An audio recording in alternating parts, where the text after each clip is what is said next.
नमस्कार दोस्तों, मैं डी के सिब्बल, एक सेंट्रल गवर्नमेंट सिविल पेंशनर। मेरे साथ मेरे साथी सीवी प्रसाद जी, ये भी सेंट्रल गवर्नमेंट सिविल पेंशनर है।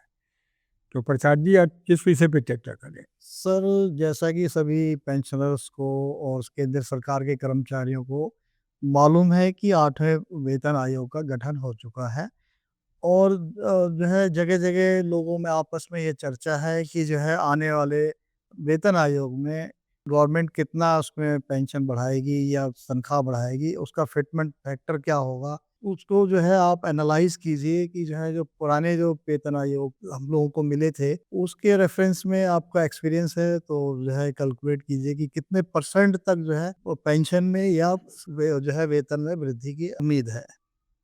प्रसाद जी, जो आज की चर्चा होगी, ये ओल्ड पेंशन स्कीम के बारे में। जी सर, ओल्ड पेंशन।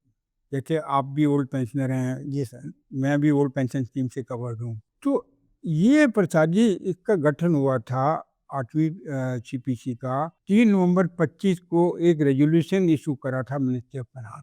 जी सर। और उसमें सेंट्रल पे कमीशन को 18 महीने का टाइम दिया था रिकमेंडेशन देने के लिए। अब इसमें सबसे बड़ा सवाल यही उठता है, फिटमेंट फैक्टर कितना होगा? पेंशन कितनी बढ़ेगी? ये तो फैमिली पेंशनर हैं, उनकी फैमिली पेंशन कितनी बढ़ेगी? तो इसके बारे में हम आज बातचीत करते हैं, वे कितना हो सकता है। पहले तो ये बताएं, फिटमेंट फैक्टर होता क्या है? Fitment factor is a multiplier used to calculate revised pension. It accounts for inflation, pensioner needs and government affordability. Formula बहुत सिंपल है। जो 8वीं पे कमीशन के अंदर बेसिक पेंशन होगी वो कितनी होगी, वो पुरानी जो 7वीं पे कमीशन के अंदर पेंशन है उसको फिटमेंट फैक्टर से मल्टीप्लाई कर देते हैं। तो उसके हिसाब से ये नई बेसिक पेंशन बन जाती है।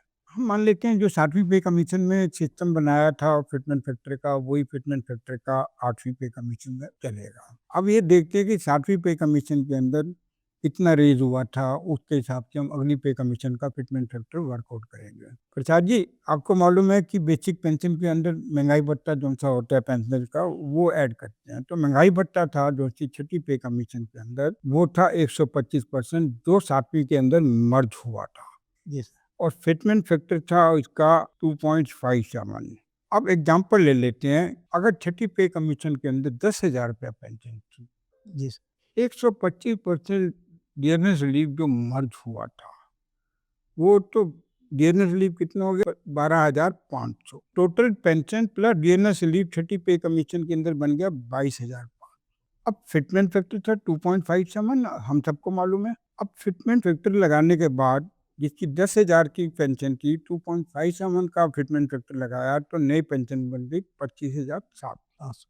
पेंशन बढ़ी कितनी? पेंशन बढ़ी 25,700 नई, पुरानी 22,500, तो 3,200 रुपया पेंशन बढ़ी। ये इंक्रीज कितने परसेंट हुआ? 14.22%। तो इसके बेसिस पे हम 8वीं पे कमीशन में कितना हो सकता है वो वर्कआउट करते हैं। New preferable fitment factor for 8 central pay commission हो सकता है, कितना होगा ये नहीं मालूम, इसके ऑर्डर आने के बाद पता चलेगा। हम ये मान लेते हैं कि इसके अंदर भी 14.22% का 8वीं पे कमीशन के अंदर इंक्रीज करेंगे। पेंशन की रिकमेंडेशन यही होगी, इंक्रीज करें, गवर्नमेंट एक्सेप्ट कर ले। क्या होगी हमें नहीं मालूम। अगर 14.22% करते हैं तो 8 सीपीसी के अंदर फिटमेंट फैक्टर क्या हो सकता है? अब इसको वर्कआउट करते हैं, क्या हो सकता है। अब Prasad ji, all India consumer price index के हिसाब से जनवरी 2026 को जो महंगाई भत्ता डियरनेस रिलीफ बनता है वो 60% बनता है। अभी इसके ऑर्डर आए नहीं है, ऑर्डर आने के बाद गवर्नमेंट के कंफर्म होगा, ये हम खुद प्रिज्यूम कर रहे हैं। अब एग्जाम्पल ले लेते हैं कि पेंशन अगर 100 रुपया थी, महंगाई भत्ता 60% 60 रुपये हो गया, टोटल 160 रुपये हो गया। अब 160 के ऊपर 14.22% अगर इंक्रीज करते हैं तो 22 रुपये 75 पैसे आ जाते हैं। अगर 22 रुपये 75 पैसे को 160 रुपये पे ऐड कर देते हैं तो 182 रुपये 75 पैसे हो जाता है। इसको हम राउंड ऑफ कर लेते हैं 183 रुपये पे। अगर यही चलता है तो फिटमेंट फैक्टर बनेगा 1.83। क्या होगा नहीं मालूम, वो ऑर्डर आने के बाद। फिर इस प्रिजम्पशन पे फिटमेंट फैक्टर 1.83 होगा तो प्रोबेबल इंक्रीज कितना हो सकता है बेसिक पेंशन पे। तो इसमें हमने 4-5 वो लिए हैं बेसिक पेंशन। एक मिनिमम लिया 9,000 रुपया, इस पे हमने क्या करा 60% डीआर लगा दिया। जी सर। 5400 पेंशन और डीआर को हमने जमा कर दिया 14,400। ये आज की डेट में पेंशन प्लस डीआर आ रहा है। फिर फिटमेंट फैक्टर 9,000 पे लगा दिया 1.83 का तो 16,470 बन गया। अब रेट कितनी हुई 16,470 माइनस 14,400 2,070। इसी तरीके से सबकी हमने यहाँ पे इंक्रीज बनाई है। 20,000 पेंशन हो तो कितना रेट होगा 4,600, 50,000 पे 11,500, 1 लाख पे 23,000 और 1,25,000 जो मैक्सिमम है उस पे 28,750। ये सबको प्रिजम्पशन है और एजम्पशन है। क्या होगा ये गवर्नमेंट के ऑर्डर आने के बाद और जो है पे कमीशन रिपोर्ट सबमिट करेगा, उसको गवर्नमेंट एक्सेप्ट करेगी। हिंदुस्तान की क्या स्थिति होगी उस समय, उस सब का ध्यान में रखते हुए लेकिन कुछ- उम्मीद की जा रही है कि 1.83 जो है कम से कम मिलना चाहिए। होना चाहिए। और सबको रिक्वेस्ट है कि डिस्क्लेमर जरूर पढ़ लें, मतलब इसको इस्तेमाल मत करें।